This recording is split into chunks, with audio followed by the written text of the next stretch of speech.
All right, so today we're going to do a deep dive Okay. into the life of Asit Sen, Oh, cool. a prominent figure in Indian cinema. Mm. I think a lot of our listeners will probably recognize his face Yeah. from lots of classic films, but Yeah, definitely. today we're going beyond those Okay. iconic roles.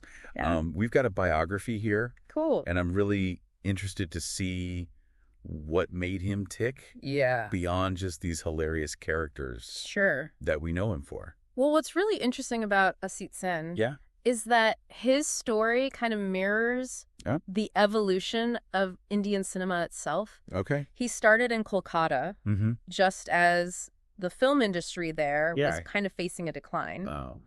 and eventually made the move to Bombay, Okay. which was becoming the new hub. So he was right there Yeah, in the thick of it absolutely. during a really pivotal time Yeah. for Indian cinema. Hmm. What prompted that move to Bombay?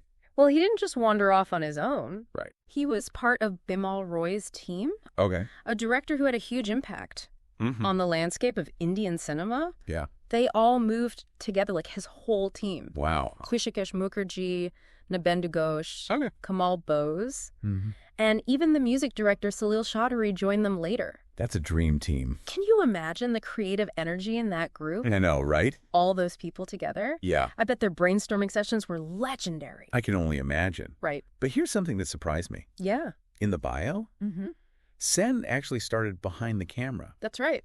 not in front of it. He directed 2 films for Bimal Roy's production house, Really? Parivar in 1956 Wow. and Aprati Khan in 1957. Okay. So he already had a feel for storytelling Yeah. and the filmmaking process That makes sense. before he stepped into acting. So if he was already a successful director, Mm-hmm. what prompted the shift to acting? Right. And particularly comedic roles? It seems his personality played a huge part. Yeah. He had this unique physicality and voice Right. that just lent itself perfectly to comedy. Oh, really? Picture this, a large, imposing figure, Mm. but with this surprisingly thin voice. Oh, wow. That contrast alone I could see it. must have been hilarious. I know, right? Like a stern police inspector Yeah. with a voice that squeaks when he tries to assert authority. Oh, my gosh. Pure comedic gold. Yeah. So was it more than just this physical humor Yeah. that made him so popular? His comedic style was much more nuanced than that. Okay. He wasn't about slapstick or rapid-fire jokes. Mhm. He was a master Okay. of slow-paced dialogue delivery, Mm. letting the humor build naturally. That's interesting because Yeah. you don't often see that kind of restraint Right. in comedy, Yeah. especially in that era. Mm-hmm. Do you think it was a conscious choice on his part? It's hard to say for sure, Yeah. but I think it was a combination of both. His personality definitely played a role, Yeah. but he also understood Mm. the power of timing Right. and letting the scene breathe. Yeah. Directors recognized this Okay. and often wrote scenes specifically tailored to his style. You can really see that in his filmography. Absolutely. He appeared in over 200 films. He did, yeah. Wow. Working alongside some of the biggest names in the industry? Yeah. But his roles weren't all lighthearted. Why right? good? The bio mentioned that he took on some Mhm. traumatic roles as well. Absolutely. While comedy was his forte, Yeah. he didn't shy away from dramatic roles Okay. when the opportunity arose. Yeah. And from what I gather, Mm. he brought the same level of depth and nuance to those performances as well. That's what I find so intriguing about him. Yeah. It sounds like he was a true artist, Mm-hmm. not just a comedian. Yeah. Do you have any specific examples Sure. of his dramatic roles Yeah. that really showcase this range? Yeah, absolutely. Absolutely. His role in Anand comes to mind. yeah? It's a powerful film about a terminally ill man. Right? And while Sen's role isn't huge, Yeah. it's impactful. Okay. He plays one of Dr. Bhaskar Banerjee's patients, Mm-hmm. and he brings a quiet dignity to the character. Wow. That's really moving. That's a great example. Yeah. Anand is definitely not Right. a laugh-a-minute kind of film. Yeah. So it really shows he was willing to take on roles Mm-hmm.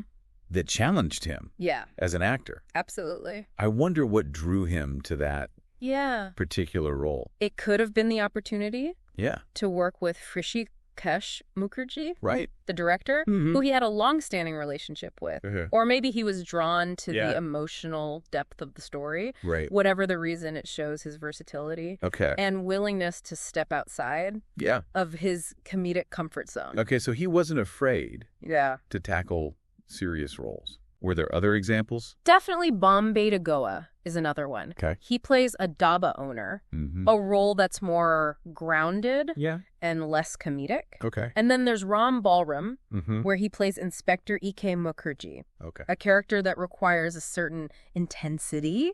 This is what I love about these deep dives. Yeah. You start with one image in mind, Right. but then you uncover Yeah. these hidden depths Mm-hmm. and realize they were so much more Yeah. than just a funny face. Absolutely. But let's go back to his comedic style for a bit. Sure. Yeah. We talked about Right. how he used that contrast between his physique and voice Right. to great effect. Yeah. But what else made his comedy stand out? One thing that really set him apart Yeah. was his understanding of the power of silence. Oh, really? He wasn't afraid Okay. to let a beat go by, Right, to yeah. let the tension build Yeah. before delivering a line. It's a technique that takes confidence Yeah. and a deep understanding of comedic timing. I'm trying to picture that in my head. Yeah. Was there a particular film or scene? There's a scene in Chalti Ka Naam Gaadi that comes to mind. Right. He's playing the stern father to Kishore Kumar, Anup Kumar, and Madhubala. Wow. Okay. There's this moment Yeah. where the brothers are trying to sneak out of the house and Sen catches them. Right. The way he delivers his lines with Right. that slow, deliberate pace Yeah. is just masterful. It's Yeah. all in the eyes and the pauses. I can practically see it now. And it gets a huge laugh. That ability to command a scene Right. without even saying a word, that's true comedic talent. Absolutely. But I'm curious, Yeah. did his contemporaries recognize this genius? Absolutely. Was he respected within the industry? He was known for his professionalism, Okay. his consistency, Yeah. and his ability to elevate any scene he was in. He wasn't just a comedian. Right. He was a respected actor, period. Okay, so we've established that he was talented, Yeah. versatile, and respected. Right. But what about his legacy? Yeah. How is he remembered in Indian cinema today? I think his legacy is multifaceted. Okay. He's undoubtedly remembered as one of the greats of comedy and Yeah. a pioneer in his own right, Right. but he's also remembered for his versatility Okay. and his ability to bring depth to Yeah. any role he took on. Do you think he influenced other comedic actors Without a doubt. who came after him? His subtle style, Yeah. his impeccable timing, and his understanding of character, all of these things had a profound influence Okay. on generations of comedians who followed. Wow. He showed them that comedy wasn't just about being loud or over the top. It was about finding the truth in a character Right. and letting the humor flow naturally from that. So it wasn't just about making people laugh. Right. It was about creating memorable characters Yeah, that audiences could connect with. exactly. Did he ever express any thoughts There aren't many interviews or written pieces from him, on his craft or his approach to acting? but we do get glimpses into his thinking Right. through anecdotes shared by those who worked with him. One recurring theme is his belief in simplicity. Okay. He felt that true comedy lay in the everyday, in the relatable moments Right. that everyone experiences. That makes so much sense. Yeah. He wasn't trying to be flashy or outlandish. Right. He was finding the humor in the ordinary. Right. And that's what made it so effective. Absolutely. But let's be honest. Yeah. Even though he appeared in over 200 films, his name isn't as widely recognized today Right. as some of his contemporaries. That's a really interesting question. Why do you think that is? I think part of it is Yeah. that he was so good at blending into his roles. He wasn't seeking the spotlight. Right. He was content to be a vital part of the ensemble. And maybe in a way, that selflessness is part of what makes him Yeah. such a compelling figure. He was a master craftsman, Yeah. but he never let his ego Right. get in the way of the story. Yeah. He was there to serve the film, the director, Yeah. and the audience. Exactly. And in doing so, Yeah. he created a body of work that continues to entertain Yeah. and inspire audiences today. So for someone who might be discovering Asit Sen for the first time, Right? what would you say is the one thing they should take away? that the true artistry It's all his story. isn't always about being the biggest star.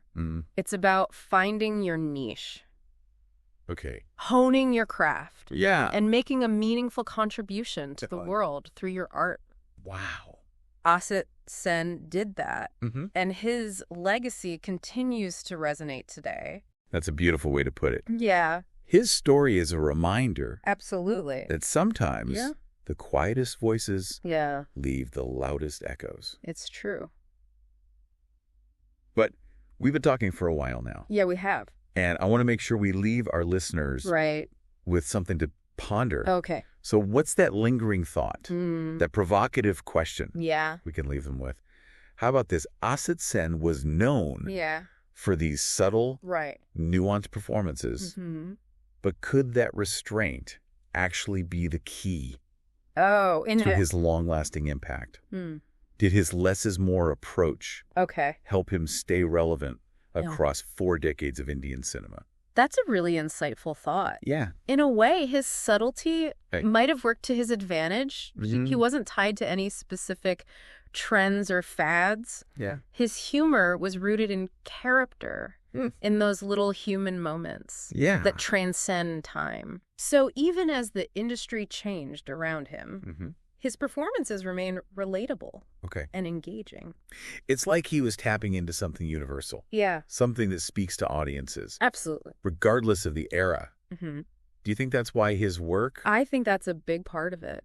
still holds up today? His comedy wasn't reliant on Yeah. topical references or gimmicks Yeah. that might feel dated now. Yeah. It was about observation, Right. about finding the humor Right. in everyday situations and relationships. And let's not forget, Right. he was working during a time of huge change in Indian cinema. Mm-hmm. He navigated those shifts seamlessly, He did. appearing in films that reflected the Yeah. evolving Yeah. social and cultural landscape. He wasn't afraid to experiment. Thinking back to all the different roles he played, Okay. it strikes me that he often portrayed Mm-hmm. characters who were in positions of authority, Right. police inspectors, landlords, Yeah. even fathers. Yeah.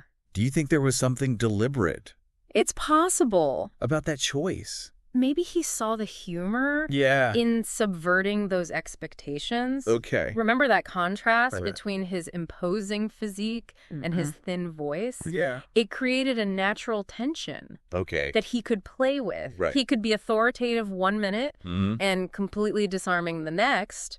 It's like he was playing with our expectations Yeah. of what those figures represent. Right. And in doing Yes. so, Exactly. he humanized them, He made them more relatable made them more relatable. and even endearing. Yeah, and even endearing. And I think that's part of why Okay. he connected with audiences so deeply. Okay. He made them laugh, but he also made them think Right. about the complexities of human nature. So as we wrap up this deep dive, Yeah, I think we've uncovered we have. something really special Mm-hmm. about Asit Sen. He wasn't just a comedic actor. He wasn't just a comedic actor. He was a master of his craft. A master of his craft. A chameleon who could adapt to any genre. Wow, yeah. And a subtle genius whose work continues to resonate today. His story is a reminder Absolutely. that sometimes the most lasting impact Yeah. comes from those who don't seek the spotlight. Right. Those who are content to be part of the ensemble, Mm. quietly contributing their unique talents It's true. to the bigger picture. And maybe, just maybe, Yeah. his legacy is a challenge to all of us Okay. to find the humor and the humanity Yeah. in the everyday, Mhm. to embrace those subtle nuances that Mhm. make life so rich and surprising. What a wonderful thought Yeah. to leave our listeners with. Asit Sen may not have been Yeah. a household name, Mhm. but his contributions to Indian cinema Right. are undeniable. So next time you're watching Yeah. one of his films, Absolutely. pay attention to those quiet moments, Mm-hmm. those subtle expressions, those pauses that speak volumes. Right. You might just discover the magic You might. of Asit Sen for yourself. And who knows? Yeah. You might even find yourself inspired to Right. seek out more of his work Mhm. and delve deeper into the world Yeah. of Indian cinema. Okay. There's a whole universe of stories waiting to be discovered. That's a perfect note to end on. Yeah. Thanks for joining us on this deep dive Of course, it was my pleasure. into the life and legacy of Asit Sen. Mm-hmm. Until next time, keep exploring Yeah. And keep celebrating the art of storytelling. Absolutely.